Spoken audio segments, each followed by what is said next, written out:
Asesinos es una producción original de Podimo que hoy puedes disfrutar donde quiera que escuches tus podcasts gracias a Troop. Si quieres descubrir cientos de producciones originales, descarga Podimo, donde te esperan miles de audiolibros y la mejor experiencia de entretenimiento en audio. Podimo, la principal plataforma de podcast y audiolibros en español. Podimo, las mejores historias en audio.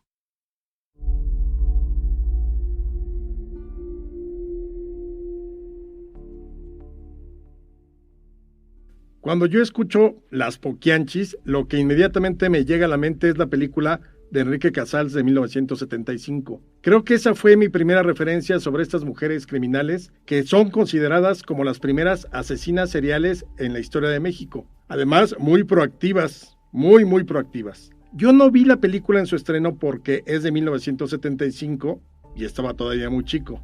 La habré visto ya cuando la pasaron en Televisa o en algunos de estos canales de películas mexicanas, pero es un hecho que cuando la vi me impresionó muchísimo. De hecho, recuerdo mucho la actuación de Diana Bracho, que era una chavita. De pronto también el tema salía en algunas conversaciones o recuerdos de familia, cuando hablábamos de las Poquianchis, porque eran temas que de pronto salían en las sobremesas. Eran estas tratantes de mujeres jovencitas, muy jovencitas, de origen rural, y todo el desastre de asesinatos que hicieron en el burdel que tenían en San Francisco del Rincón, Guanajuato.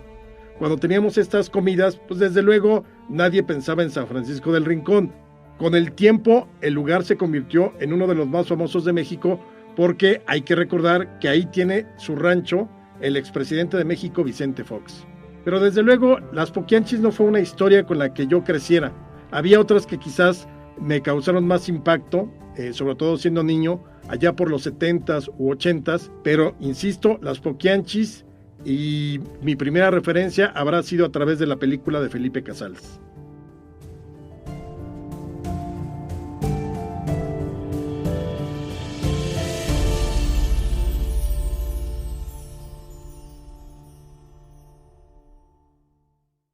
Ni Edgar Allan Poe, ni otro escritor de mente fecunda para la fantasmagoría truculenta habría escrito nunca un episodio tan lleno de maldad y perversión como el que han redactado con sangre, lágrimas y ponzoña las increíblemente bestiales Hermana Delfina y María de Jesús González Valenzuela, mejor conocidas en el mundo del hampa como las Poquianchis.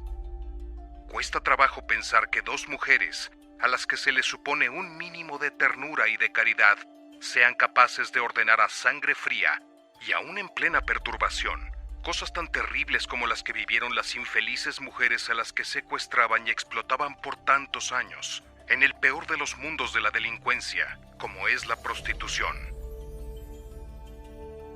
Con estas palabras, el semanario Alarma comenzó a partir del 25 de enero de 1964 su cobertura sobre el arresto de las hermanas González, misma cobertura que serviría de base narrativa para el juicio que enfrentarían ante la justicia mexicana.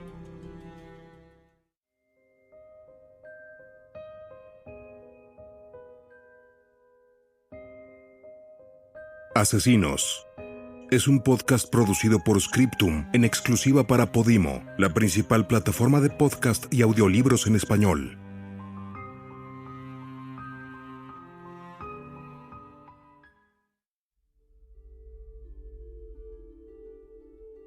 Los años 50 en México dieron cuenta de la publicación de El laberinto de la soledad, de Octavio Paz, así como del estreno de la película Los olvidados, de Luis Buñuel. Ambas obras, polémicas desde su lanzamiento, exponían de manera detallada el México escondido detrás de esa gran ola de transformación que Miguel Alemán encabezaba y que brindaba a México de una nueva imagen ante el mundo, la de un país moderno con un indudable crecimiento económico. Febrilmente se trabaja en la exposición objetiva del estadio para presentar 3 años de labores del señor presidente alemán, en que los trabajadores del Estado recibieron más de 77 millones para casas habitación. El proceso constructivo de un camino y la maquinaria que interviene será un atractivo de la exposición, donde también veremos una vía y una estación, demostrando la labor de los ferrocarriles nacionales. Las obras realizadas por la Comisión Federal de Electricidad y los beneficios que éstas reportan a la nación serán visualizadas, y la Secretaría de Marina presentará, entre otras cosas, el mapa de faros de la República. Los 50 fueron también la década en la que en México operó una de las mayores redes de trata de personas. Muy probablemente has escuchado el sobrenombre de las Poquianchis. Así fueron llamadas por los medios las 4 hermanas González Valenzuela, quienes en Jalisco y Guanajuato manejaban una red de tráfico de mujeres. Pero sus crímenes no solo estaban enfocados en la explotación sexual. Las famosas Poquianchis asesinaron, oficialmente, a 91 personas, aunque, según los expertos, fueron más de 150, convirtiéndose en las asesinas seriales con mayor número de víctimas registradas en la historia de México. Las hermanas González Valenzuela nacieron en un hogar bastante tradicional del escenario rural mexicano. Sus padres, Isidro Torres, autoritario y abusador, y Bernardina Valenzuela, madre sumisa y católica. Isidro era un alcohólico que trabajó, durante el periodo porfirista, como juez de acordada, un tipo de policía nocturno. Curiosamente mantuvo su puesto aún después de la Revolución Mexicana.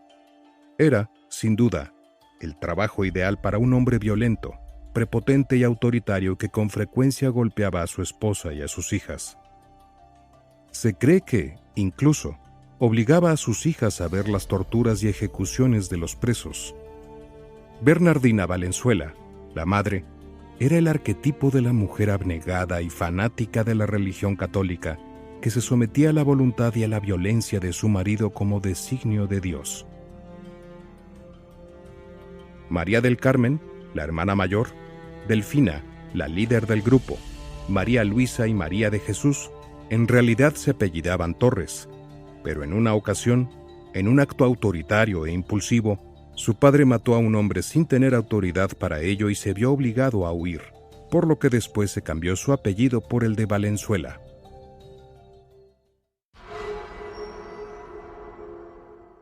¿Quiénes fueron las hermanas Poquianchi? María del Carmen fue la primogénita y fue también la primera en abrirse paso en el mundo de los tugurios, las cantinas y la prostitución. Debido al maltrato de su padre, Carmen decide fugarse con un hombre mayor que ella, Luis Jasso, pero, descubierta por su padre, es castigada con un encarcelamiento casero por más de 1 año. Tiempo después, para salir de nuevo de casa, se volvió concubina de un marchante de 50 años que después la abandonó. Su vida parecía ir de tragedia en tragedia. Su hermana Delfina corrió con una suerte similar y sufrió una golpiza ejemplar a manos de su padre por haberse fugado con un hombre mucho mayor.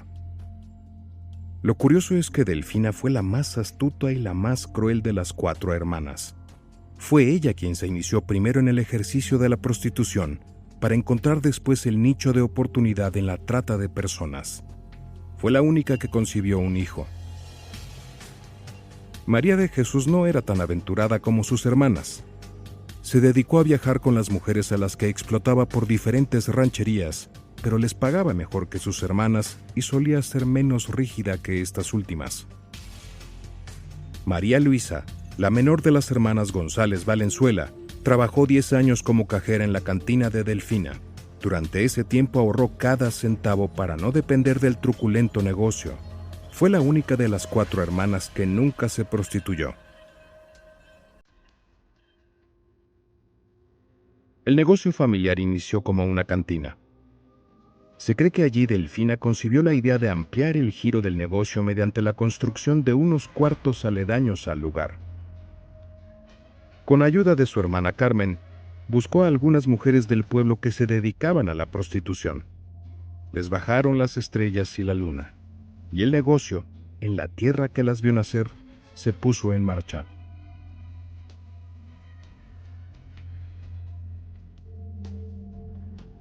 Pasaron algunos años y se cree que a raíz de riñas continuas con su padre, deciden embarcarse en una nueva aventura empresarial.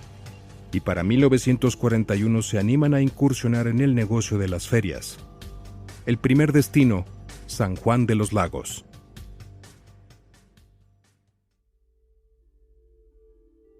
Cuentan que en San Juan instalaron una carpa rentada y, como no conocían a nadie, para hacerse publicidad decidieron contratar a un saltimbanqui que caminaba por la feria en zancos de madera con un traje estrafalario y adornos de Shakira. Rentaron sus servicios como anunciante para que recorriera la feria con el siguiente mensaje: ¡Arrímense! ¡Arrímense, que llegó lo bueno! No se quede sin saberlo, joven. Lo bueno está en Guadalajara de noche. Síganme, no se lo pierdan. Allá ustedes. Pronto vieron los frutos de la publicidad y el negocio fue todo un éxito. Con sus ganancias decidieron trasladarse de Jalisco a Guanajuato y rentaron un lugar en San Francisco del Rincón. Para no olvidar sus orígenes y tal vez por cábala de su primer éxito, decidieron nombrar a su espacio de placer Guadalajara de noche. Poco tiempo después, el padre, Isidro, le cede a Delfina un terreno en Lagos de Moreno, así que aprovechan el regalo para crear un segundo lugar de citas con el mismo nombre. Transcurren varios años en los que estas casas de asignación brindan a las hermanas dinero y fama. Su apodo llegaría a partir de una nueva expansión del negocio. María de Jesús abre un nuevo centro de entretenimiento en León, Guanajuato, bajo el nombre de La Barca de Oro. En principio el negocio no tiene mucho éxito y hubo varias veces en las que estuvieron a punto de cerrarles el lugar. Pero si algo tenían las hermanas era que sabían cómo hacerse del favor de las autoridades, con dinero o con sexo. A su recámara para que hablemos del permiso. Yo hasta los oídos se me pusieron rojitos, ¿no? Y se me enchinó el cuerpo. Dije, este viejo no quiere el permiso, aquí me lo puede decir delante de todos. Yo comprendí que iba por otro lado, pero pues dije, pues ni hablar. Pues ándale, pues le dije, pase, licenciado, lo pasé a mi recámara. Me abraza y me dice, me siento en el borde de la cama. Yo lo que quiero, Esperancita, es estar contigo. Y luego yo te voy a ceder el permiso a como dé lugar.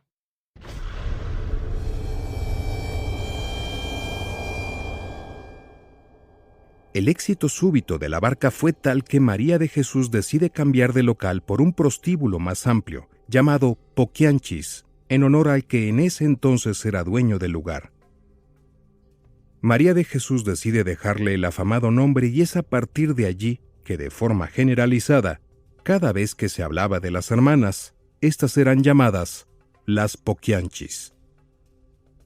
Las Poquianchis tenían muy trabajada su metodología de reclutamiento. Pagaban a diversas personas para que les consiguieran adolescentes de entre 13 y 15 años de edad. Lo hacían a través de engaños, aprovechando las carencias económicas de las rancherías de los alrededores. Para convencer a los papás, les aseguraban que sus hijas irían a trabajar a casas decentes en donde brindarían sus servicios como personal doméstico. No obstante, también utilizaban el secuestro para abatir costos. Apenas llegaban al burdel, las Poquianchis procedían a desnudar a las niñas por completo y examinarlas.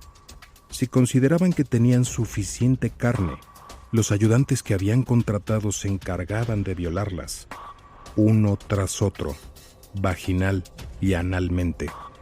También las obligaban a practicarles sexo oral, y si lloraban o se resistían, las golpeaban. Después, las Poquianchis las bañaban con cubetadas de agua helada, les daban vestidos y las sacaban por la noche a que comenzaran a atender a la clientela del bar, todo ello bajo amenazas de muerte. Los clientes se mostraban siempre encantados de que les proporcionaran niñas de tan corta edad para que los atendieran, así que el negocio iba viento en popa. Este es un testimonio. Estaba yo jovencita, de 17 años, y andaba ensalzada para que me escogieran de abanderada en un festejo en el que hasta foto me sacaron. Creo que por esto, una tal María Lacucha pasaba y me veía mucho, también a mi hermana, hasta que dijo, «Muchachas, las invito a comer». Qué raro, pensé, si no teníamos amistad con ella, y menos con hombres porque yo me hacía pasar por señorita. Aceptamos la invitación de María y entramos a un cuarto donde estaban otras muchachas. Ahí vi por primera vez a Delfina, gorda, sentada con los pies hacia arriba en un sillón. Sabe cómo se hacía bola, una pierna así y la otra encima. Nos ofreció trabajo el fin de semana, como meseras durante la inauguración de un juego de pelota en Río Grande. 3 días, 30 pesos. Estuvimos de acuerdo porque se acercaba mi santo y quería hacer fiesta. Con el mismo vestido que traíamos puesto nos unimos al grupo. Delfina se despidió de María y le dio un rollito de billetes. Llegamos hasta el salto y me entró un miedo a lo desconocido. Delfina, con ojos de pipisca y toda sudada del viaje, indicó que nos laváramos la cabeza en la pila y que nos pintáramos la cara. Así, calándonos ante un espejo de luna, se oía la tambora y un piano en la otra pieza. Toque y toque. Carcajadas de hombres y ruidos de envases. Voces. «Órale, piernuda, déjalas venir, que salgan las muchachas». Las hermanas cuidaban al máximo su negocio. Si alguna de las chicas que se prostituían enfermaba o envejecía, inmediatamente eran puestas a hacer los trabajos domésticos. No les daban de comer y tenían que dormir a la intemperie. Aquella que no obedecía las indicaciones era apedreada o golpeada con palos con clavos por las otras chicas.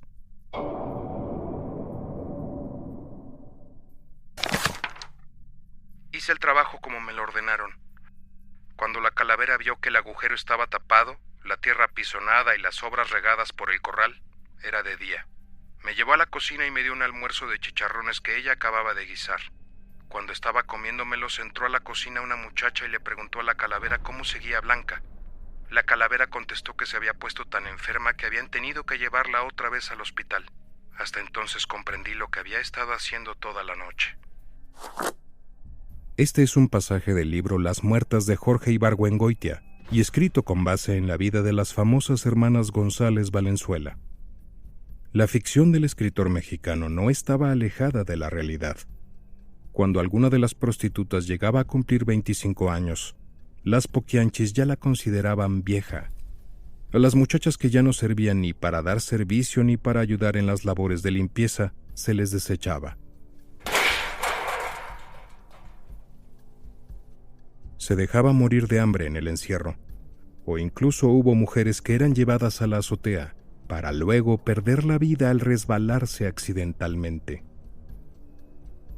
Los cuerpos eran enterrados en los patios de las propiedades o desaparecidos por los choferes.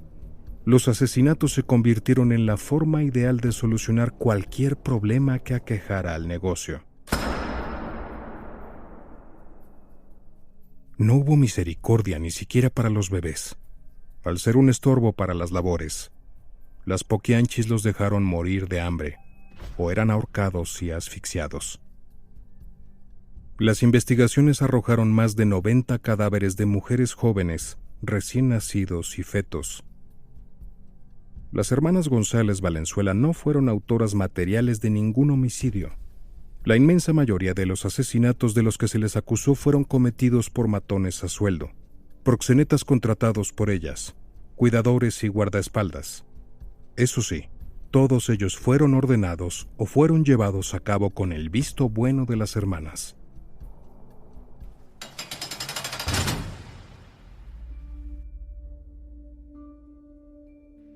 Yo, María de Jesús o Manuela González Valenzuela, apodada La Poquianchis, tengo bien presente el día que perdí mi libertad. Los pájaros me anunciaron los primeros amaneceres tras las rejas, pero ellos en vuelo y yo tras la jaula. Acurrucada entonces junto a mi hermana Delfina, buscaba un poco de calor en la fría humedad del invierno en San Francisco del Rincón, Guanajuato. El fin de las poquianchis llegaría a partir del cambio de gobierno en Guanajuato, que derivó en que muchos de sus protectores fueran removidos de sus cargos.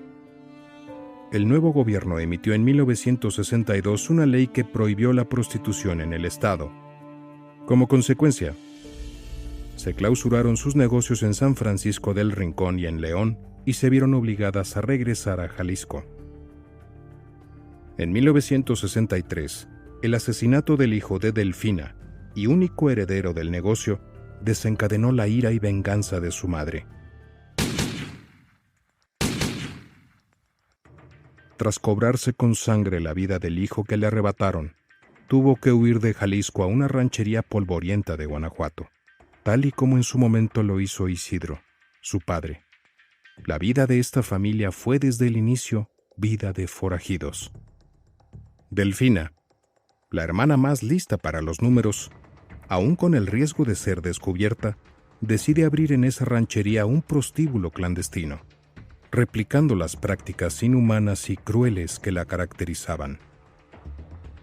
Por fortuna, un 12 de enero de 1964, Catalina Ortega, una de las muchachas prostituidas, logra finalmente huir de su cautiverio. Ella fue la primera en denunciar la esclavitud, las torturas y los crímenes que las hermanas González Valenzuela y sus cómplices cometieron. Al poco tiempo, las Poquianchis fueron arrestadas. Cuando las autoridades acudieron a rescatar al resto de las mujeres y a detener a las hermanas Poquianchis, se encontraron con una situación indescriptible. Mujeres y niños en un estado de desnutrición despiadado. Un cementerio clandestino del cual se exhumaron restos humanos de mujeres, fetos y niños, y que contabilizó en total 91 cadáveres.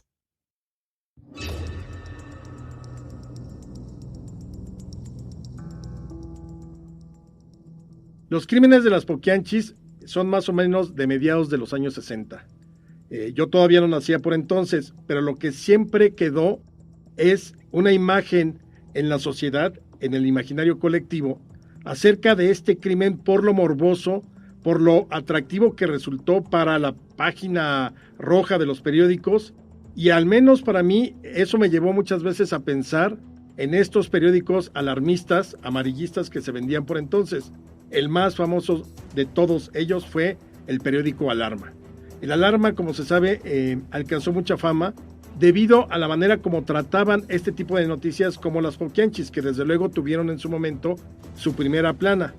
Pero era un periódico que se atrevía a lo que ningún otro periódico lo hacía. Es decir, hablar de la nota roja sin ningún tipo de pudor, sin ningún tipo de recato. Podíamos ver imágenes, podíamos ver sangre, descuartizados, despedazados, al que le habían sacado el ojo, al que le habían cortado el pene. Es decir, era un periódico que no tenía límites, curiosamente, en una sociedad tan cerrada como la mexicana de los años 60, 70 y todavía hasta los 80. Creo que el Alarma sí fue algo que podía encontrarse cotidianamente en los puestos de periódicos y además jalaba mucho la atención de la gente. Yo he de confesar que sí llegué a comprar 2 o 3 ejemplares a lo largo de mi infancia y adolescencia, sobre todo porque siempre era morboso y muy atractivo ese morbo de ver el crimen pasional, el descabezado, el colgado, pues todas estas cosas que no se podían ver en otro tipo de periódicos. Por aquellos días hablar de un descabezado era digno de un periódico amarillista como el Alarma, desde luego. Hoy, desgraciadamente, ya lo encuentras en cualquier periódico de un nivel distinto. Es decir, no importa ya si puede ser el Reforma, el Universal o Milenio o cualquiera de los otros. Ahí ya encuentras noticias de descabezados, de cuerpos arrojados, de cuerpos desmembrados, de fosas clandestinas. Pero evidentemente el Alarma marcó a una generación, a mi generación, a los que nacimos en los 60s, tuvimos nuestra infancia en los 70s y adolescencia en los 80s. Desde luego todos teníamos muy buena referencia de qué era el Alarma, dónde se conseguía y qué podíamos encontrar ahí.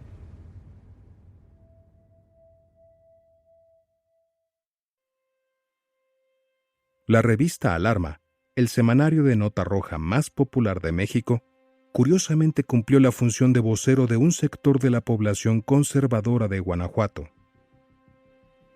El caso de las Poquianchis sirvió de ejemplo para poner en la mesa cómo las prostitutas podían romper con las buenas costumbres y la buena moral de una población buena, pues ellas eran, sin duda, el reflejo de la maldad. El 19 de enero de 1964, después de las declaraciones preparatorias de todos los detenidos, incluyendo las víctimas, se les informa a las hermanas González Valenzuela de los delitos que se les acusa. Estos fueron asociación delictuosa, corrupción de menores, lenocinio, amenazas, lesiones, homicidio, secuestro, violación de la ley sobre la inhumación y varios delitos de orden sexual. Se les dictó auto de formal prisión el 21 de enero de 1964.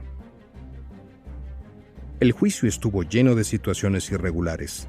Incluso hay quien afirma que las declaraciones fueron manipuladas. Lo cierto es que lo que el Alarma publicaba repercutía directamente en el caso y, de una manera extraña, ese medio convirtió en juicio público el caso de las hermanas González Valenzuela. El proceso de las Poquianchis fue uno de los más cortos de la historia del país. Solo duró unos cuantos meses antes de dictarse la sentencia máxima de ese entonces: 40 años de prisión.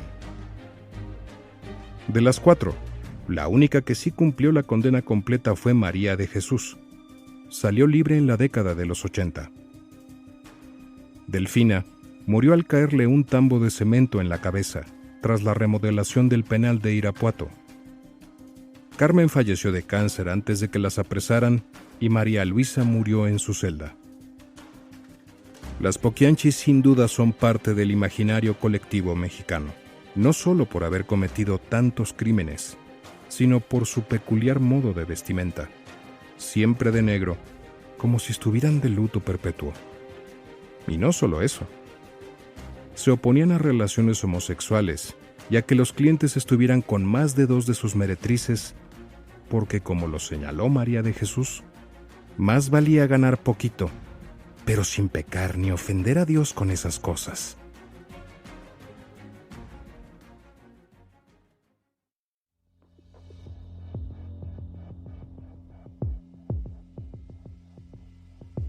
Asesinos. Guionista: Amaranta Olvera. Asesor: Antonio García. Locución: Eduardo Albornoz. Creador y productor: Carlos Hernández. Asesinos es una producción original de Podimo que hoy puedes disfrutar donde quiera que escuches tus podcasts gracias a Troop. Si quieres descubrir cientos de producciones originales, descarga Podimo, donde te esperan miles de audiolibros y la mejor experiencia de entretenimiento en audio. Podimo, la principal plataforma de podcast y audiolibros en español.